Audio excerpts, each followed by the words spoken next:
किसी भी इंसान को कामयाब कारोबारी शख्सियत बनने के लिए सबसे पहले कौन से ट्रेट्स जो हैं अपने अंदर ले आने चाहिए? फर्स्ट ऑफ ऑल तो ये है कि एक जो हमारे अंदर जो सबसे बड़ा मसला ये होता है कि हम कोई भी जब स्टेप लेते हैं तो हम घबराते हैं कोई स्टेप लेते हुए। तो जब आपके अंदर एक तवक्कल पैदा हो जाता है तो आप सब कुछ अल्लाह पे छोड़ते हैं और आप जो है स्टेप इन करते हैं, कोई नया स्टेप लेते हैं तो अल्लाह की तरफ से भी उसमें मदद शामिल हो जाती है और आपका कुछ ना कुछ डर ख़त्म होना शुरू हो जाता है। कुछ अर्सा पहले मैं एक रूहानी शख्सियत के पास बैठा था, उनसे मेरी बड़े अरसे बाद मुलाकात हुई, like after may be 10 years. तो उन्होंने पूछा मुझसे, पंजाबी में पूछा कि उस्मान आज तक की सीखिया 10 साल तो मैं कहा जी उनका नाम शेख था, मैं शेख साहब हुण डर नहीं लगता, कहते यही सीखना है कि डर जिहड़ा ना वो छड़ दिओ। वो गल ये है कि हुण जब तवक्कल बंदा इंसान पैदा करता है तो फिर आहिस्ता आहिस्ता इंसान स्टेप लेता रहता है।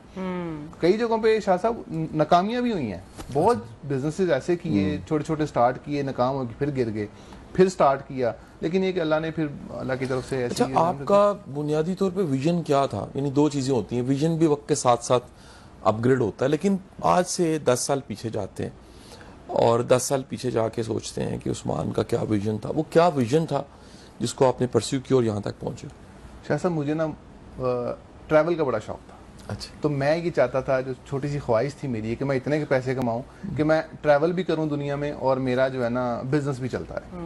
तो अल्लाह ने वो ऐसी मेरी राह सेट की ऑनलाइन बिजनेस की, मेरे वहमो ख्याल में भी नहीं था। मेरे वाला साहब केमिकल का बिजनेस था, उन्होंने मुझे केमिकल का बिजनेस सेटअप कर दिया कि बेटा तुम ये चलाते जाओ यूनिवर्सिटी की, अपना यूनिवर्सिटी के साथ साथ ताकि तुम बिजी रहो। तो मैं अपनी फीस वगैरह वो उसी बिजनेस से चलाता था, फीस वगैरह पे कर देता था साथ साथ। तो मेरी ख्वाहिश ये थी कि यार अगर मैं ये मूव करता हूँ तो नहीं होगा, तो वो फिर ऑनलाइन बिजनेस की तरफ आ गया। तो आहिस्ता आहिस्ता चलते चलते फिर मैंने स्टार्ट किया, पाकिस्तान में बेचना शुरू किया, फिर पाकिस्तान से बेचते बेचते मैंने यूएई में बेचना शुरू किया। मुझे पता चला, तब मुझे आइडिया नहीं होता था कि दुनिया कैसे बसती है, क्या होता है। पता चला कि यार जो यूएई में पाकिस्तानी बहुत रहते हैं, क्योंकि हमारे इर्द गिर्द बहुत सारे लोग थे। तो मैंने यूएई में वही प्रोडक्ट्स बेचना शुरू कर दी। जब मैंने यूएई में बेचना शुरू की तो मुझे पता चला कि यूएई में मैं बेच तो रहा हूँ प्रोडक्ट्स, लेकिन मेरी ज्यादा प्रोडक्ट्स नेपाल के लोग भी खरीदते हैं। अच्छा। मैं बड़ा हैरान हुआ कि यार नेपाल के लोग खरीद रहे हैं। तो मैंने क्या सोच किया, मैंने जो है ना ऑनलाइन सर्च किया, मैंने कहा नेपाल में मैं अपनी डिलीवरीज कैसे करूँ। तो मैंने नेपाल में प्रोडक्ट सर्च मतलब डिलीवरीज के लिए कोरियर्स वगैरह को रब्ता किया, सर्च किया। वो बड़े हैरान हुए कि पाकिस्तान से मैं क्यों अप्रोच कर रहा है। तो बड़े लोगों ने मुझे वेलकम किया, प्राइजेस वगैरह दी। तो मैंने अपनी प्रोडक्ट्स नेपाल में बेचना शुरू कर दी। वो आहिस्ता आहिस्ता करते श्रीलंका, फिर मैंने जो है वो अफ्रीका की कुछ कंट्रीज बेचा, फिर सऊदी अरब में, इस तरह करते करते मैं एक्सपांड करता गया।